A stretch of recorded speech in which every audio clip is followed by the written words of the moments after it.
Hello there, this is Dr. Jay Burns for Laser Guru. I'm at Resurrect Skin MD in Dallas, Texas, coming to you. I just wanted to take a moment and remind you why I'm doing Laser Guru. I'm busy enough, I'm blessed, but I just think that after almost 40 years of doing this, I'm a fairly a unicorn in surgery. I'm a surgeon.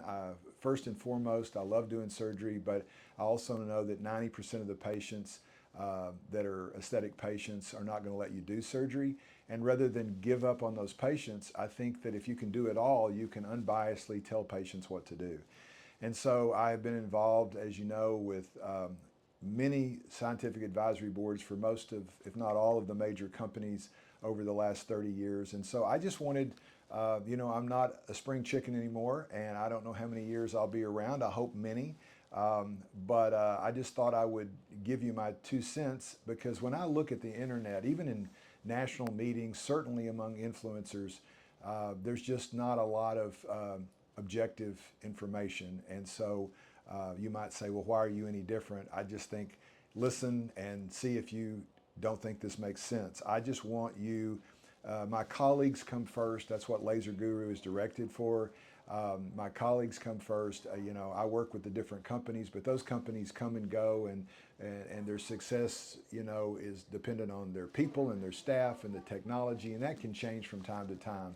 So let me do my homework, because I'm involved in all that, and I'm trying to make it simple for you and explain why these technologies are good or bad, and rather than give you a little thumbs up or heads down. I see that from all kinds of KOLs, and I'm not trying to throw everybody under the bus. There's a lot of people that I really respect, but there's a lot that give you a thumbs up or thumbs down, and it's pretty incredible if you go look. The thumbs up are for the people they get money from, and the thumbs down are the people that they don't get money from.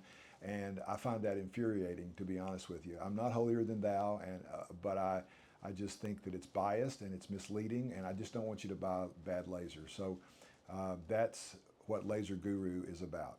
So today I'm going to try to go back and talk a little bit about why erbium and not CO2. I think I can speak very credibly about this topic because I wrote in 1998, along with my partners at that time, one of the definitive papers on CO2 resurfacing, and I showed the results, and I showed the complication rate. And then I mimicked that paper in 2019, exactly the same paper, the same grading scale that we had validated, that we used on the CO2 paper, and we proved that erbium was as effective. It was 3% better, not statistically significant, but every bit as good as CO2, but it had a dramatically reduced risk of complications. And that's what I've seen, and that's why I changed in 2000. CO2 came in 95. So why does CO2 raise its head these days when we've proven that it's better?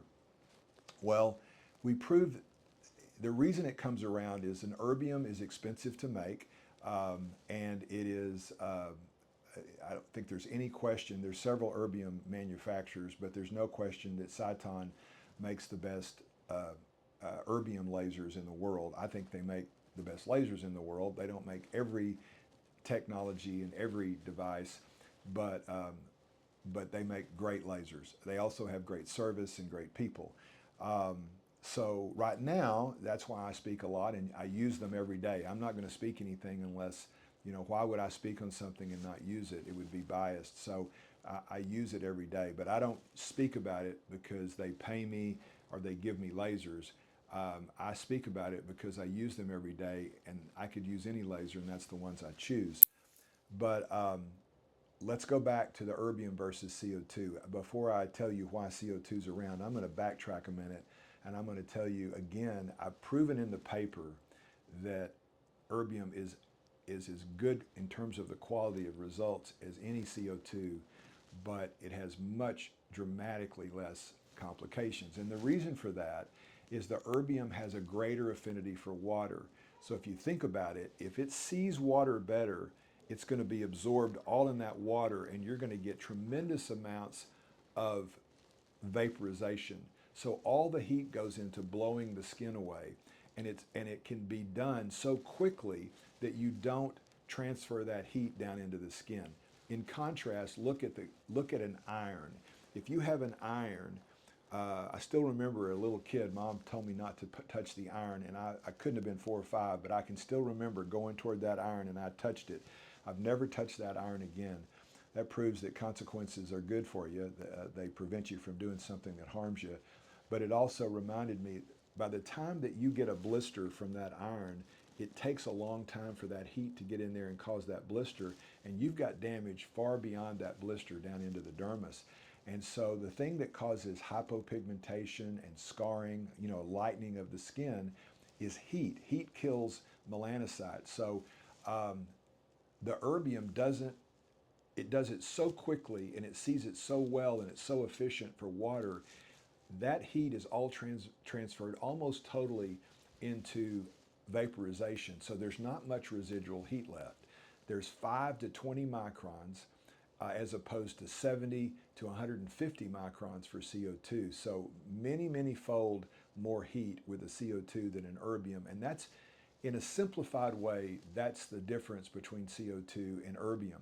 Some people feel like you need the heat for tightening and constriction, but I've proven in my study that erbium is absolutely as good long term. And so there's no need for this immediate tightening. You get that because you've got so much heat, it's a burn. So I've seen on social media these papers of going across with a CO2 over the upper eyelid. So they pick a very thin skin and they put a lot of heat in it, and it contracts. Can you imagine if you put a blowtorch on that eyelid, it would contract like crazy, even more. But the complications are that you're putting so much heat in there. What they don't show you is down the road some of the complications that can occur. And the reason that we switched over from erbium in 2000 is because CO2 came on, and it was just, I remember being interviewed for Allure magazine and Cosmopolitan and all the things, and I thought, oh my gosh, this young kid, I've made it. But the point is, they threw me under the bus when the CO2 complications started to roll in.